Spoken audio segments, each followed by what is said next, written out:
तो फ्रेंड्स देखंतु आज आसी मार्च 1 हलानी एपर्यंत किसी भी ऑफिशियल नोटिस कि ऑफिशियल अपडेट देखा मिलनी। तो देखंतु मु भी बुझीपारुछि कि आपण माने मध्य नोटिफिकेशन को जगी जगी निराश होई बसी थिबे। तो केते सारा फेक नोटिस भाइराल होबार लागिछि जोटा कि रिक्रुटमेंट आसीबो बोली डेट मध्य दे सारिथिला जोटा कि 25 देइथिला 28 देइथिला किंतु एपर्यंत से डेट की देखा मिलनी। डिसेम्बर को आसो बोली कही डिसेम्बर में आसलानी जानुरी आसो कहला जानुरी फेब्रुआरी आज आसी मार्च है किंतु एपर्यंत गोटे भी नोटिफिकेशन बा अपडेट देखा मिलना। तो बहुत सारा भाई मैंने रिक्रुटमेंट बोर्ड ऑफिस को जाई बुझी तो रिक्रुटमेंट बोर्ड ऑफिसर मैंने कई भी कहना कि जे नोटिफिकेशन बाहर बोली समस्ते कहते नोटिफिकेशन आसो सियोर आसो कहते कि पार्टिकुलर डेट भी दे पारना। तो भाई देखंतु आम हाथ में रिक्रुटमेंट बोर्ड ना कि आम कौन कर तो आम हाथ में गोटे ही मात्र रास्ता अच्छे जोटा कि प्रिपेरेसन।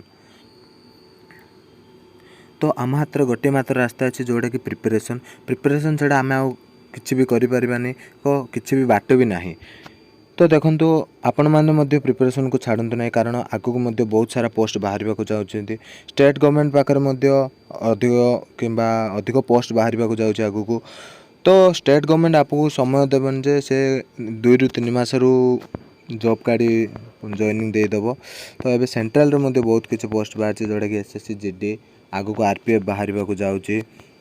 तो अनेक किसी पोस्ट बाहर आम स्टेट भी बहुत किसी पोस्ट बाहर जोटा कि फॉरेस्ट गार्ड आरआई अमीन से सब बाहर सारी। तो तुम ताकू फोकस भी कर देखो सिलेबस के अलग ना सिलेबस सब सेम जोटा आप फॉरेस्ट गार्ड बाहर पारे से आप ओएसएफबी आरपीएफ बाहर एमती ना अलग चाकरी अलग सिलेबस रही सिलेबस गोटे सेम। तो भाई आपण देखंतु किसी कहा कथा शुणु ना कि कहा कथा बुझु ना खाली गोटे ही काम करूँ प्रिपेरेसन करूँ।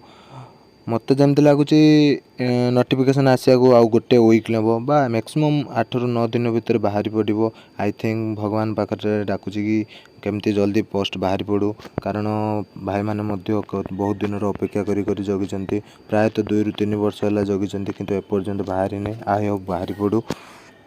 तो मुझे जानी समस्ते दिन राति पाठ पढ़ी मार नथिबे तो एटलिस्ट 2 ରୁ 3 घंटा दिंतु तो से 2 ରୁ 3 घंटा भलसे पाठ पढ़ु जमती कि आगक जो जो पोस्ट बाहर आपण मैंने भलसे दे पारे।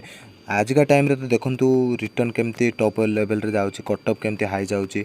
तो से तरु आपण पाठ को बा रिटर्न को ही अधिक फोकस करंतु ता सहित सहित फिजिकल टिके टिके आपण मैंने सबुदिन प्रैक्टिस करथांतु। तो आगक नोटिस आसिले मु निश्चय आपण को एई वीडियो माध्यम रे एई चैनल माध्यम रे नोटिफिकेशन आसिले आपण मानन को जगे देबी। तो जदि किसी कहबार अच्छे कमेंट बॉक्स रे कमेंट करेंगे। तो चैनल को फास्ट टाइम आते चैनल को लाइक शेयर सब्सक्राइब करने को भूलु ना जहाँफल आग को एमती लाटेस्ट अपडेट आपण पाखे सर्वप्रथमें पहुँची पार्थिव।